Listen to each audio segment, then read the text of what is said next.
derechos humanos. Si estabas con la gente adecuada, estabas a salvo. Si no, no lo estabas. Pero entonces Ciro el Grande decidió cambiar todo eso. Tras conquistar Babilonia, hizo algo completamente revolucionario.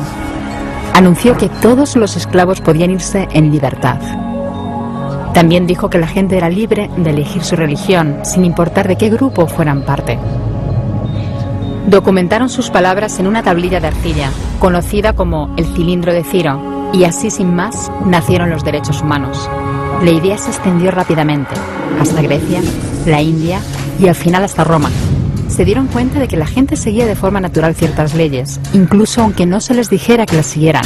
Llamaron a esto derecho natural, pero siguió siendo pisoteado por quienes se encontraban en el poder.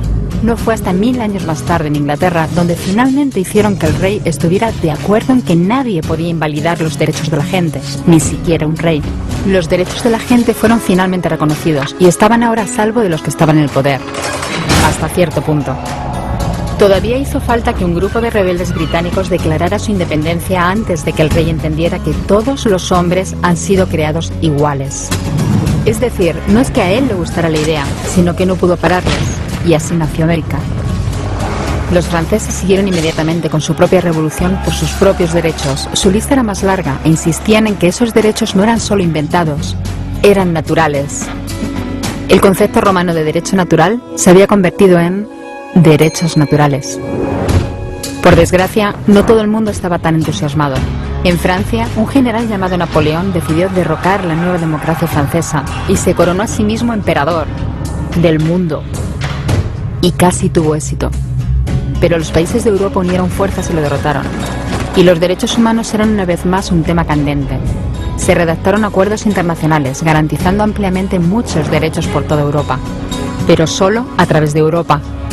El resto del mundo de alguna forma todavía no cualificaba. En vez de eso fueron invadidos, conquistados y consumidos por los enormes imperios europeos.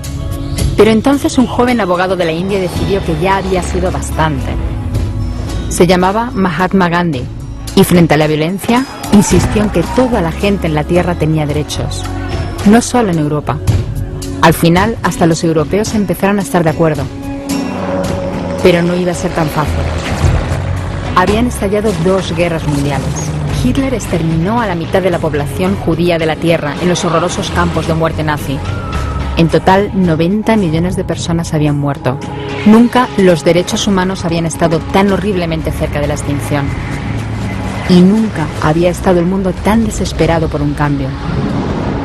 De forma que los países de la Tierra hicieron causa común y formaron las Naciones Unidas.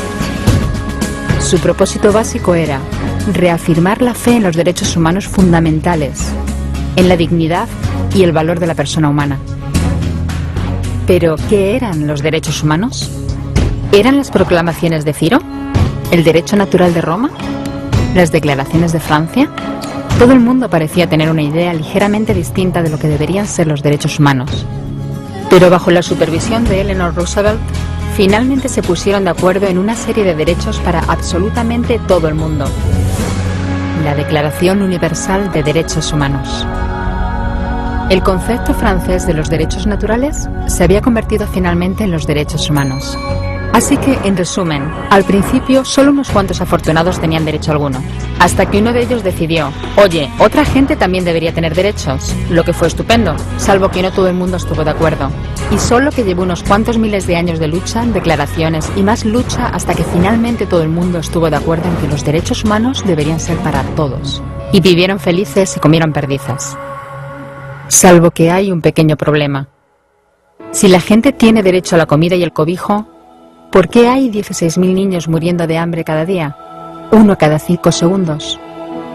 Si la gente tiene libertad de expresión, ¿por qué hay miles de personas en prisión por hablar claro? Si la gente tiene derecho a la educación, ¿por qué hay más de 1.000 millones de adultos incapaces de leer? Si la esclavitud ha sido abolida verdaderamente, ¿por qué hay 27 millones de personas todavía esclavizadas hoy en día? Más del doble de las que había en el siglo XIX. El hecho es que, cuando se firmó, la Declaración Universal de los Derechos Humanos no tenía la fuerza de la ley. Era opcional. Y a pesar de muchos más documentos, convenciones, tratados y leyes, todavía es poco más que palabras en una página.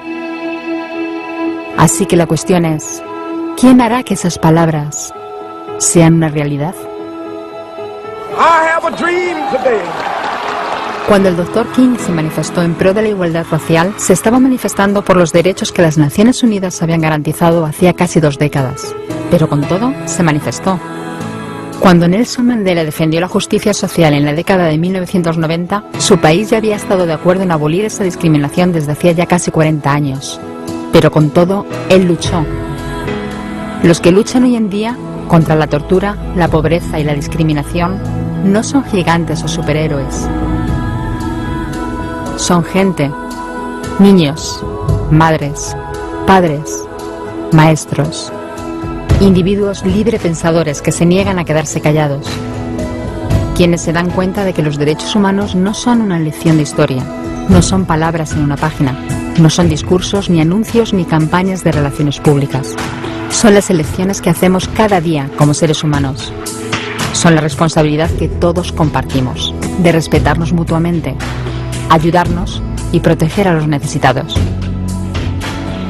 Como Eleanor Roosevelt dijo, ¿dónde empiezan después de todo los derechos humanos universales? En pequeños lugares cerca de casa, tan cerca y tan pequeños que no pueden verse en los mapas del mundo. Aún así, son el mundo de la persona individual, el barrio donde vive, la escuela o la universidad a la que asiste, la fábrica, la granja o la oficina donde trabaja. Esos son los lugares donde cada hombre, mujer y niño buscan justicia igualitaria, igualdad de oportunidades, dignidad igualitaria sin discriminación.